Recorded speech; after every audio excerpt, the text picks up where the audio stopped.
You want to change. You've said it 1,000 times. New year, new you.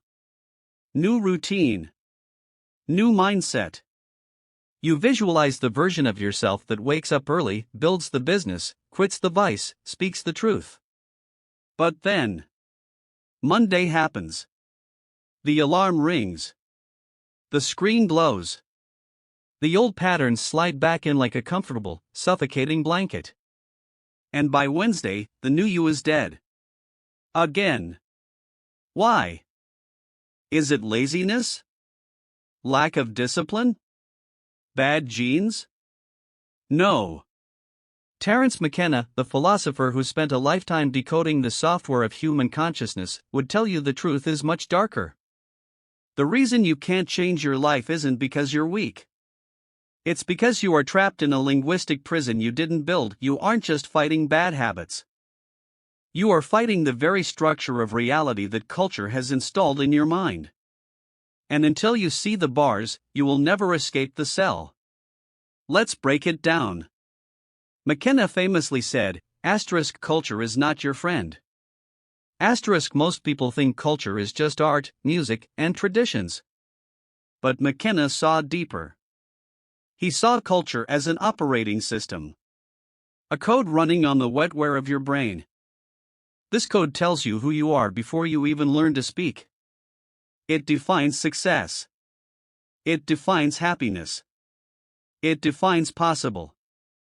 And here is the glitch: the operating system is not designed for your transformation. It is designed for your consistency. Culture needs you to be predictable. It needs you to be a reliable unit of production and consumption. If you suddenly radically changed, you would break the pattern. So, society installs a firewall against change. It's called identity. You say, "I am anxious. I am a procrastinator. I am not a morning person." Notice the verb, I am. McKenna warned us about the power of language.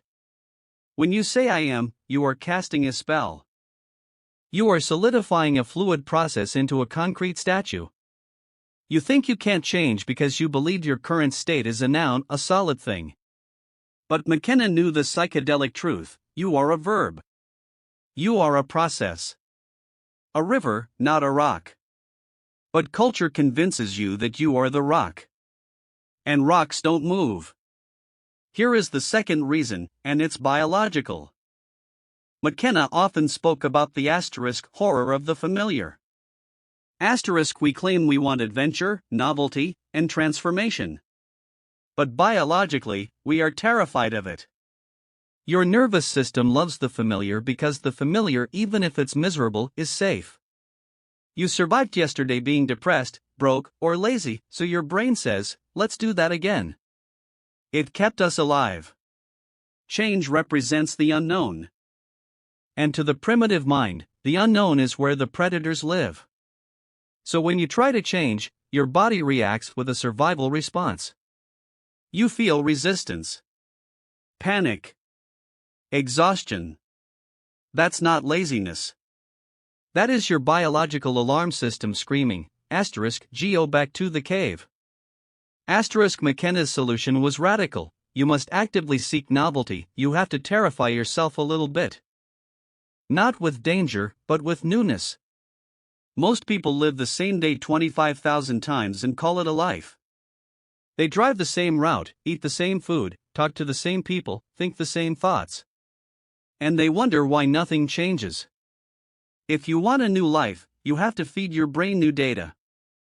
You have to break the loop of the familiar. McKenna suggested drastic measures: psychedelics, travel, complex books, strange conversations. Anything that shatters the loop. As he said, the only way to deal with an unfree world is to become so absolutely free that your very existence is an act of rebellion. This is the most insidious trap of all. The trap of linear time. We are taught to view our lives as a straight line. Past, present, future. We think change is something that happens in the future. I'll start on Monday. I'll be happy when I get the promotion. I'll change when I feel ready. McKenna saw time differently. He saw the present moment as the only point of power. The problem is, you are living in the future. You are constantly projecting a better version of yourself into a time that does not exist. This projection allows you to feel good about changing without actually changing. You buy the gym membership, dopamine hit. You buy the book, dopamine hit. You tell your friends your plan, dopamine hit. You consume the symbol of change instead of the act of change. McKenna warned against mistaking the menu for the meal. We live in a culture of symbols. We consume the idea of freedom while staying in chains. The real reason you can't change is that you are addicted to planning the change rather than being the change. Transformation doesn't happen in the future. It happens now, or it doesn't happen at all. Every time you say tomorrow, you are actually saying never. Because when tomorrow comes, it will be today again. And you will still be you. This is the hard truth nobody wants to hear. You can't change because the people around you don't want you to. Remember, culture is a consensus reality. It's a group hallucination.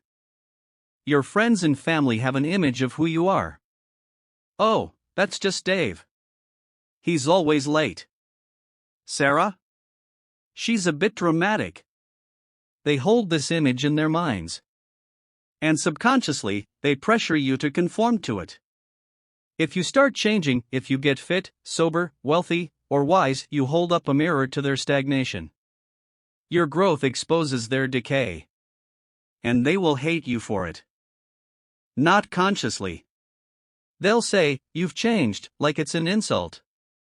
They'll try to pull you back into the bucket. McKenna advised us to find the others. You cannot become a new person in an old environment.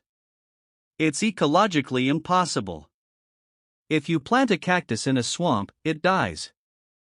If you are serious about changing your life, you might have to leave your swamp. You might have to walk away from relationships that only exist to validate your old, small self. This is the price of transformation. Solitude. Misunderstanding. Are you willing to pay it?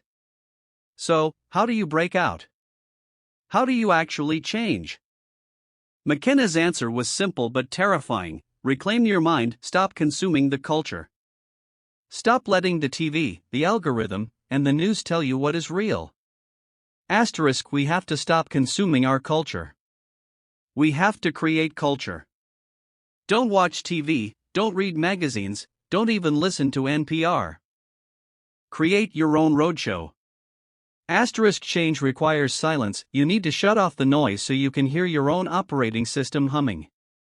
You need to figure out what you actually want, not what the ads told you to want. Do you really want the big house? Or do you want freedom? Do you really want the status? Or do you want connection? Most of your goals aren't yours. They are viruses implanted by the culture. And you can't achieve them because your soul rejects them. Your soul knows they are fake. That's why you self-sabotage. Your laziness is actually your intuition saving you from wasting your life on things that don't matter. Here is the takeaway. You can change. But not by using willpower. Willpower is a battery, it runs out. You change by changing your view of reality. Reject the noun. Stop saying I am X. Start saying I am behaving like X right now, but that can change. Seek novelty. Do one thing today that scares you. Break the loop of the familiar. Kill tomorrow. Do the smallest possible version of the change right now. Audit your circle. Who is investing in your stagnation? Distance yourself. Create, don't consume. Build your own life instead of watching others live theirs. McKenna said, the universe is not only stranger than we suppose, it is stranger than we can suppose. You are stranger than you suppose. You are more powerful than you suppose. But you have to wake up. The door to the cell is open. It always has been. The only thing keeping you inside is the belief that you belong there. Walk out.